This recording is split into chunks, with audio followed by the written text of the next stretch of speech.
Big Boar Barbecue presents Seven Rivers Racing on KQEG TV with Dan the Voice Dykman, Billy Doc Niles, and Paul the Statman Riker. Brought to you by Big Boar Barbecue, Highway 16 West Salem, in La Crosse on 3rd Street downtown and George and Gillette Street. Big Boar Barbecue, now that's a mouthful. By Carey Heating and Air Conditioning, your residential specialist, serving the La Crosse area since 1929. Carey Heating and Air Conditioning.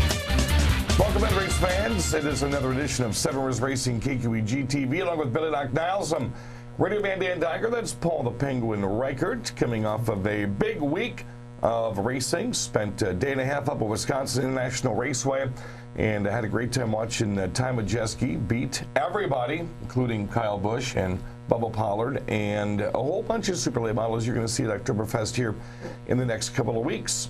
As we do normally in the program, segment 1, we're going to show you Tomah highlights from last week. As this week, it's going to be the Mid-American Stock Cars Series. Segment 2, La Crosse. And, well, I think it's a toss-up. Paul wanted the trailer race of destruction in segment 3. I think Billy and I are leaning towards one of the best finishes we've had in a late model race this year for segment 3. Definitely. The trailer race was good, but the finish to the late model feature, and Dan's going to show you just a snippet of it here in a minute, but the finish of that late model feature, one of the best we've had in a long, long time. Definitely worth the wait here for the third segment. So let's take it back to Tomah last week. It was the Tim Meyer Memorial Shootout. I've never seen that many cars or people at the Tomah Sparta Speedway. They were parked all the way down to Highway 21. The pits were jam-packed. We had some fantastic racing, starting off with the Tim Meyer Memorial Sportsman Shootout. Let's show the last couple of laps of this one right here. Back again. Last year's Dallas and Tomah winner David Borntrager took on Chris Webber, took on Dylan Sellner, took on Tyler Sauter. I mean, there was a lot of sportsmen out there. In the end, 5 to go. Borntrager got loose out of turn and 4, which let Chris Webber just sneak past him. But nobody was going to catch Dylan Sellner. It was the battle for second place pretty much with about 4 or 5 to go in the back, and the last one of this one here. And Dylan Sellner, who came out early this year, had a bad night. Accident on opening night, yep. And wow, did he have a fantastic finish to this one right here. So Dylan Sellner takes home what he thought was one of the coolest trophies ever back to Minnesota, and that is the Tim Meyer Memorial Shootout Trophy.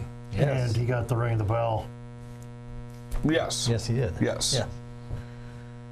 And then we'll move on to the Wisconsin Mighty Bandos. They made their second appearance of the year at Tomah. And if you have not seen this young man, Alex Hartwig out of Portage, check him out. The 2019 Bandolero champion, the runner-up in the national standings last year. Man, he is something else. He takes the lead 4 laps into the Bandolero feature, and then just leaves the field in his dust and ends up winning for the 4th straight time at Tomah. That is pretty darn impressive for a young man who's definitely one to watch out for in the future. 9 wins on the season for Alex Hartwig, and that's going to be one kid you're going to want to watch here as he makes his way through the ranks of racing. Modifieds, another new one came out, Billy Doc Niles, and another new one wins. Yeah, another new one comes out, and a couple of new ones. Brett Kane making his second appearance, but first time appearance for his buddy and teammate Eric Campbell. Campbell would get past Rick DeVito for the lead. Meanwhile, Brett Kane and Denny Schott would also get past DeVito and battle for second, bump a couple of times. Nothing happening much there, but Schott was able to keep Kane from taking second, but they're jostling around. Lets Eric Campbell run away with this bad boy. First time at Tomah, first time a winner alert there, Paul. Ding, ding, ding. He gets the ring the bell. Congratulations, Eric Campbell. Hobby stocks are on again in full force, getting ready for the big hobby stock Lollapalooza coming up here on August 28th at the Tomah Sparta Speedway. This night was, Caleb Hardy. And we thought Caleb Hardy might be able to walk away from this race, but what did somebody do? What did the entire field do? Left the outside rail open, and Andy Moore picked off everybody, started towards the back of this one. As you're going to see the number 19 really kind of unchallenged as he gets into the feature race win. And Paul, we say it time and time again at Tomah. If Andy Moore's out there, do not just leave the outside rail wide open. Just to get on the outside and see if you can try to stop Andy Moore from getting up there for another win. So, Hornets, another, well, this wasn't a first-timer, but it was the first time this year winner. Yes, Chandler Turner, Cheatin' Chandler Turner got the lead. What? Yeah, that's his nickname. I didn't give him that nickname. He's the one that he brought it to me. I never gave him that nickname.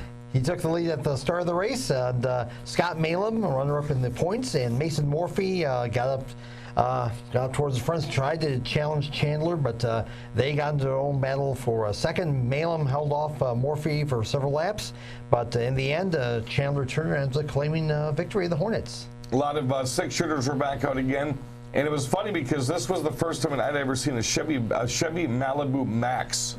It was one of the new models of the Malibu. David Cavan, remember that name? Used to run Thunderstocks at the Crosse Speedway. He's now the Rockford Speedway point leader in their six-shooter division. He came up for the Tim Meyer Memorial exclusively. As you see the last couple of laps right here, you're not really going to see much of David Cavan. You're not going to see much of the other Malibu Max of Tom Farrow, which was a brand new car. But you are going to see a little bit, what are their names? Dan Fry and Matt Moore, although Matt got caught up in a little tangle with either Farr or Cavan there in the last couple laps and had that flat tire and just started sinking back through the field. So Dan Fry, as you see, is going to cruise around and get a win now between he and his buddy Dan Fry, Matt Moore, that is. They have a combined 8 wins on the season. That's a lot of fireball. At two well, they owe me 4. I'm back up to it again. I collected the first couple, but they still owe me some 4. Really quickly, going to take a look at the Tomah Sparta standings. As the season is somewhat winding down. Modifieds are still kind of close. Brad Wilds leads Darren Salo and Nick Quinnell. Bill Schott pretty much has the sportsman division already wrapped up. He did that a couple of weeks ago. Austin Schott is 9 back of Alex Root, his teammate in the hobby stocks.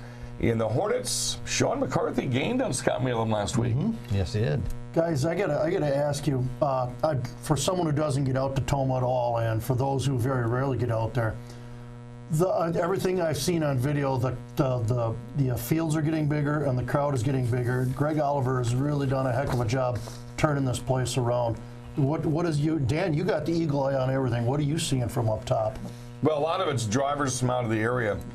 We have a lot of returning drivers. Olson in the Hornet division. We have a lot of returning drivers that are now seeing that we're not fooling around as we put this racetrack together. Myself announcing there, Chico Riedner, a race director, Greg Oliver, his dad, his family. I mean, everyone with the Olivers is involved in this, in putting this thing back together. But it's a lot of outside drivers that are also coming in. Excuse me. Rockford, a lot of the Madison area. We're going to see a lot more from the Elko Modifieds this week. Elko, and they'll probably be back again for the rest of the season. And they're having fun. And the thing is you put on a good Tim Meyer Memorial like we did. We have that many folks show up, and we didn't run out of beer. We didn't run out of food like another racetrack that did last week, which upset quite a few people. It's fun, old-fashioned racing, and we're getting it done in a timely fashion. And drivers are just coming out and having a good time. Yeah, this is just grassroots racing at its best. So when we come back, we're going to go from a smaller track now to a larger track. Crosse Speedway, another great crowd on hand last weekend.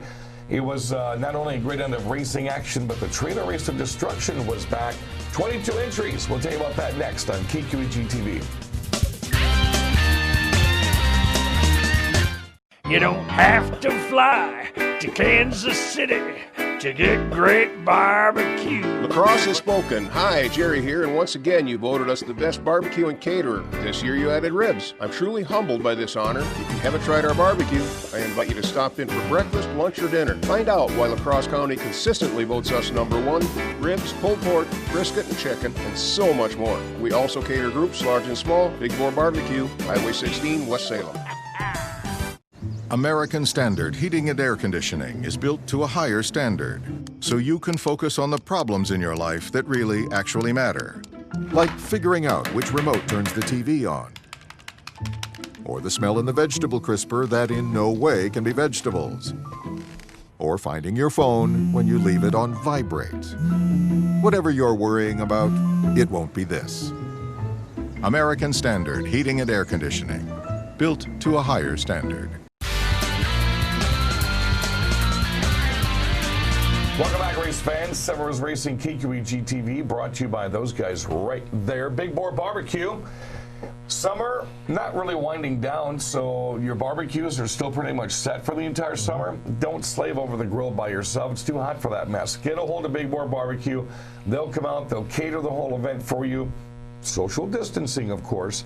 They've had some drive-in specials. They've had some inside specials, and you can find them on Facebook. And they are still holding their car cruises. They had a big one this past week. Everyone was in their cars, and they get in. They just cruised all over the place. So check out Big Boar Barbecue. Yeah, and let Jerry and the gang cook for you. Also, hey, even though we had some beautiful weather the first 3 days of this week, it's getting warm again, folks. It is only August. We still got a lot of summer left. Got a problem with that air conditioner? Give Carey Heating and Air Conditioning a call. Let them check that out. Also, fansarena.com. They supply our threads. What is up with the blue here? Somebody didn't send me a memo. J&L Collectibles and NorthStarCustoms.com. Thank you all for being partners in the 2020 season. Biggest story of the Crosse Speedway this year has been obviously the late model class. Matter of fact, it has been the past 3 years. The car counts that have just increased. The racing has gotten so much better. You're seeing outside of area drivers coming in. And that was very, very apparent on Saturday night, the La Crosse Fairgrounds Speedway. As we mentioned the name Billy Moan, Jacob Gady, and Nick Murgic. Okay, 3 outside drivers, all involved in an intense battle to win this thing with Steve Carlson. Carlson gets the boot going around turn 1 and 2, puts him out of the race for this one. Moan goes back, and it's between Nick Murgic and Jacob Gady. This one is on the last lap in turn 3, up right at the apex between turn 3 and turn 4. Nick Murgic bobbles, and it was a slight bobble. There was a lot of stuffing in the bobble. There was no big bobble. Just enough for Jacob Gady, as you saw, to go to the inside and steal that win away from him. And I tell you what, they had some pretty good thoughts after the race, too. Very congenial with each other, but Nick knew that he let one get away. Yeah, Nick obviously knew it. Nick he even said he got her in just a little too hot going into turn 3, and that was all that Jacob Gady needed. And wow, what a finish. You've just seen it here, and in the next segment, we're going to show you the entire race, because the last 3 laps, both restarts, are worth the price of admission right here. That's why we're re-showing this race. It was so good, them last 3 laps. And there was a lot of racing going on all the way through this one as well. The battle for 10th, 11th, and 12th was great. The battle for 7th, 8th, and 9th, there were 3 cars jumbled together pretty much the entire race. And, of course, the top 2. Sportsman back in action again, Paulie? Yes, Sam Niles took the lead early on in the Sportsman feature, but then coming towards the front were the 2 men to beat in the Sportsman class, Dave Edwards and Jack Lutscheim, but they ended up getting into their own battle over second. Sam still had a fair amount of distance on those guys, and he ends up claiming his 2nd win of the season. Howie Stocks were out with a lot of bumping and bagging and some dramatics at the end of this one. Some definite dramatics here. As you see, Les Stansfield is going to be leading this one. He's going to take the checkered flag. You also see Austin Schott and Jason Bolster get together right before the start-finish line. Mark Chalet is going to slip by them and take an apparent 2nd place. But then the tech shed does its job, and Mr. Stansfield no longer owns the win.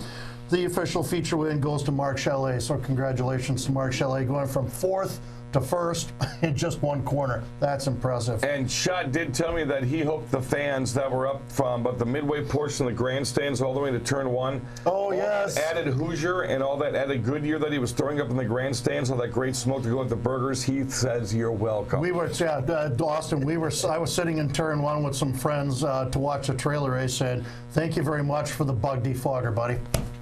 That was that was a lot of smoke right there. Chris Thunderbird drove to the inside in turn 3, powered his way past under Jaden Schock. What a race that was. And coming to the white flag on the last lap there, another late last lap. We've had a lot of those happen this year. Yeah. White flag is out, and there's some late passing going on for wins. And Chris Thunderbird, first win he's had in quite some time, former track champion. You really got to tap your hat to Jaden Schock, though. Again, this is only her 2nd year, and had she maybe had a little bit more seat time, you come down in the corner, you don't give that lane. She opened up the door to a seasoned veteran, and he said thank you and walked right through it on that last lap. lap. So with seasoning, she'll realize, because I was watching her come through. That was the one car I was watching come through, and she was just so smooth. And then she just, that one little bobble, you know, much like Nick Mergic, that one little bobble is what cost her the feature. End of the night brought out the trailer race of destruction. We had 22 entries. Not a whole lot of campers and pop-ups, though. There were a lot of empty trailers. There were a lot of boats. I was kind of surprised there wasn't a lot of campers, but there was a lot of destruction. Oh, yes, there was a lot of destruction, as always, with the world-famous trailer race for destruction. And when it all got settled down, all the dust and debris settled, came down to the fan vote to decide the winners. And, by, I think, one of the closest margins in quite some time, reckless John Clausen just barely edged out Jimmy Bjorkman to claim the fan vote. You know what I watched?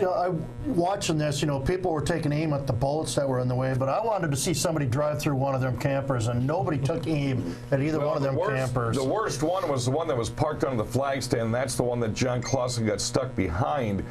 And he got DQ'd a couple years ago for hitting one in that same area that was by the flag stand. You don't want to hit something there where the flagman is.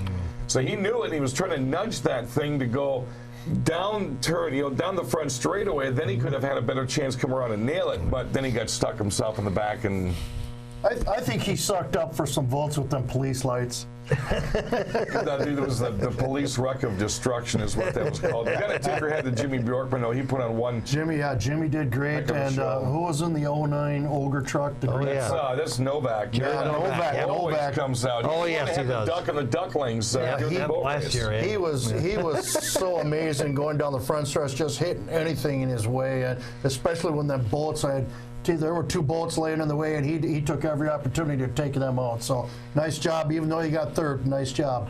When we come back, again, that late model race at the Crosse Speedway was so thrilling. We're going to share the last couple of minutes of that one there, and you judge for yourself. Well, that accident is in there with Steve Carlson, and then watch Nick Mergic and Jacob Gady battle in the corners. That's coming up next on KQEG TV. You don't have to fly to Kansas City to get great barbecue. Well, you've done it again. Hi, Jerry here. You voted us the #1 barbecue and caterer for the 5th year in a row. This year you added ribs. Now, if you haven't tried our barbecue, let me personally invite you to try the best ribs, pulled pork, brisket, chicken, and so much more. Visit us on Highway 16 West Salem. Dine in or outside at one of our picnic tables. Drive-through and carry-out is always available. Big Boar Barbecue, a delicious mouthful. American Standard Heating and Air Conditioning is built to a higher standard, so you can focus on the problems in your life that really actually matter. Like figuring out which remote turns the TV on, or the smell in the vegetable crisper that in no way can be vegetables, or finding your phone when you leave it on vibrate. Whatever you're worrying about, it won't be this. American Standard Heating and Air Conditioning, built to a higher standard. Welcome back, race fans. Severus Racing KQEG TV, as we are getting closer to some of the bigger events of the Crosse Speedway. We have 2 back-to-back double features coming up. We have the Eva Destruction coming up. We've got the 200-lap Enduro, and of course Oktoberfest. So we're going to be out and about with a lot of video and a lot more piping in from Tomah as they get ready to wind things down for this last month and a week of racing out at Tomah. We were talking a little while ago on how big that late model race was last week, and there was just so much racing going on all the way through this thing, not just the top 2, that we voted this guy out, and Billy and I want to sit here for the next 8 minutes and watch that late model feature. Yes, definitely. Steve Carlson had a comfortable lead, and then with 3 laps to go, an accident stacks them all up. 2 restarts here, worth the price of admission. Here's what happened last week in the late model feature. Lights are out. The Penske Motors Quick Trip powered pace truck. Matt Henderson has the top spot, but Steve Carlson lurks right behind as we are back to green.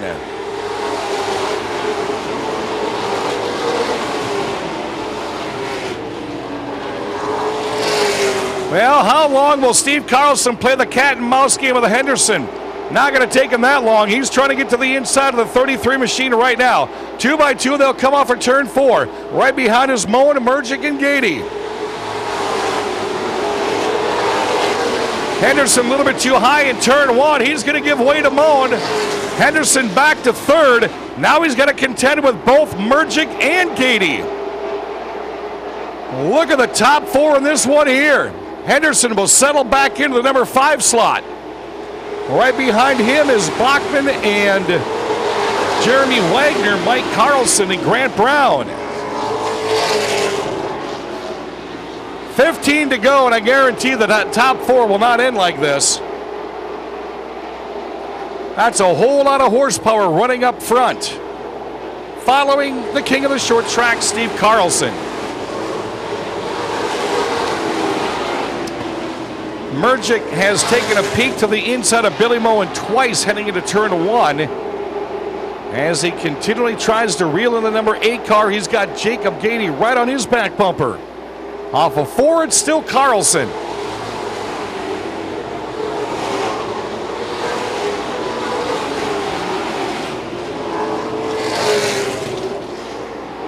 Henderson slowly drifting backwards. Steve Bachman now into the top 5 past Henderson. Jeremy Wagner into the number 6 position. Here comes Mike Carlson and Jeff Partington. Henderson hopefully not starting to slowly fade away.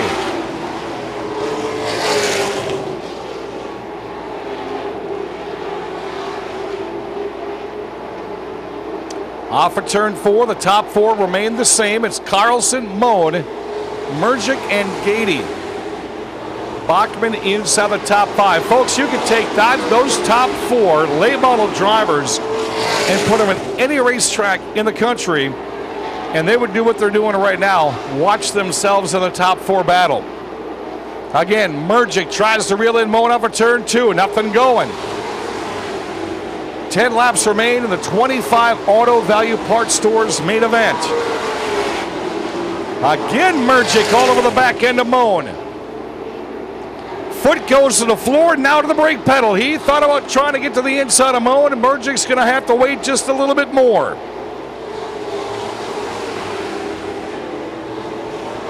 Carlson, 2 feature wins on the year, but they were both early in the season.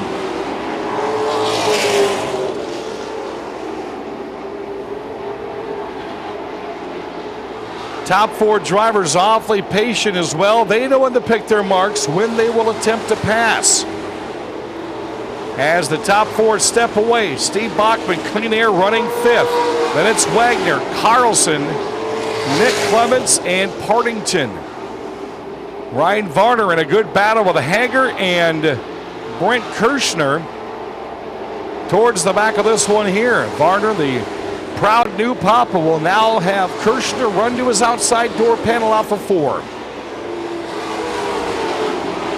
6.5 to go. Top 4 remain the same, interestingly enough.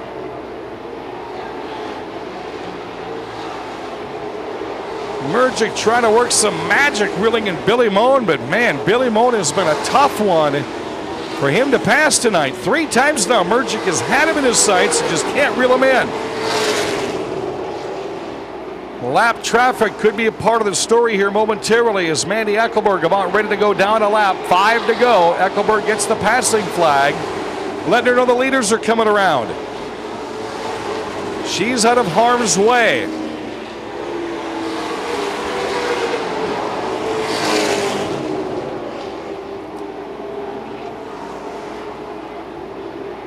Mergic again all over the back end of Billy Moen. 4 laps remain. Mergic's going to try to go to the outside and see if he can make that work now. Gady's going to slide into turn 2. And that's going to cost him a position. Mergic and Moen putting on quite the show for 2nd and 3rd. Mergic's got him on the outside rail. Moen's going to hold his foot to the floor and keep the spot.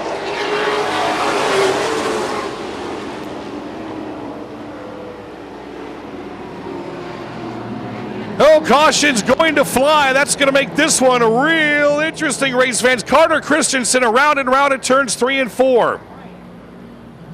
Fans ready for a 3-lap shootout? Lights are off. The Pischke Motors Quick Trip powered pace truck. Steve Carlson going for win number 3 of the year, as is Nick Mergic. Off for turn 4. Accelerators to the floor. We are green. Carlson sled advantage. Oh, here we go. Carlson goes round and round. Billy Moan will take to the race lead. Mergic still alive in the back straightaway.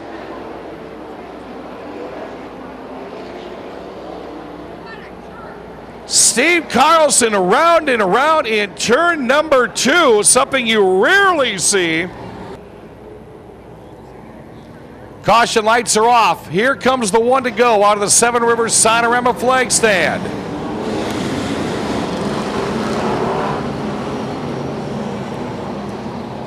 Hardest 3 laps some of these drivers have ever raced.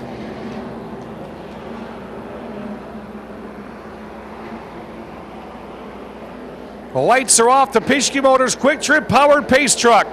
Who will be quickest out of turn 4? Who's going to make the first bobble? And eventually, who's going to win the race? Out of turn 4, we are green! Nick Mergic! Oh, Billy Moan bobbles off of 4. Mergic to the race lead. With him comes Gady. Moan back to 3rd. Clements taking on Moan for 3rd place. 2 laps remain.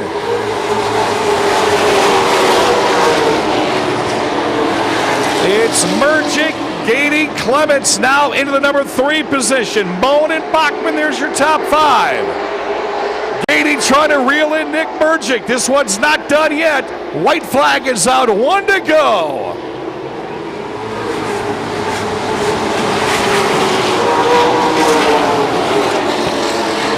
Mergic reeling in, or Gady reeling in Mergic. Bumper to bumper they are. Gady's going to try to go to the inside. Does he have enough room to pass? Mergic slides in turn 4. 2 by 2 they come. Your race winner, Jacob Gady. Jacob Gady past Nick Mergic out of turn 4. And Clements in the top 3. Told you, race fans, one little bobble right there, and I say it every single race weekend, you could be out front by 20 lengths of a car and still not win a race. So we've seen that happen before, and of course, we saw this happen with Nick Mergic and Jacob Gady. No bad words were said afterwards. Nick admitted it right there on the front straightaway with me, and that'll be a lesson learned. How about then a shout out to Nick Clements getting 3rd in that feature. With 5 laps to go, I think he was in like 8th or 9th, and with both restarts, he worked his way up to the front, made the pass on Billy Moan with 1 or 2 laps to go, and got himself his 3rd podium finish in the last 4 races. And a happy birthday, Nick Clements, and his wife Amber. Happy anniversary to Amber and Nick on Wednesday. 14 years that they have put up with each other, and Nick is paying her well.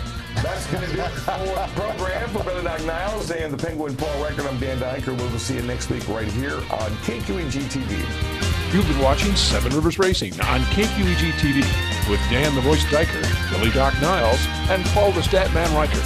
Brought to you by Big Boar Barbecue, Highway 16 West Salem, in La Crosse on 3rd Street downtown and George and Gillette Street. Big Boar Barbecue. Now that's a mouthful. By Carey Heating and Air Conditioning, your residential specialist, serving the La Crosse area since 1929. Carey Heating and Air Conditioning. Thanks for watching Seven Rivers Racing on KQEG TV. You don't have to fly to Kansas City to get great barbecue. La Crosse has spoken. Hi, Jerry here, and once again you voted us the best barbecue and caterer. This year you added ribs. I'm truly humbled by this honor. If you haven't tried our barbecue, I invite you to stop in for breakfast, lunch, or dinner. Find out why La Crosse County consistently votes us number 1. Ribs, pulled pork, brisket, and chicken, and so much more. We also cater groups large and small. Big Boar Barbecue, Highway 16, West Salem.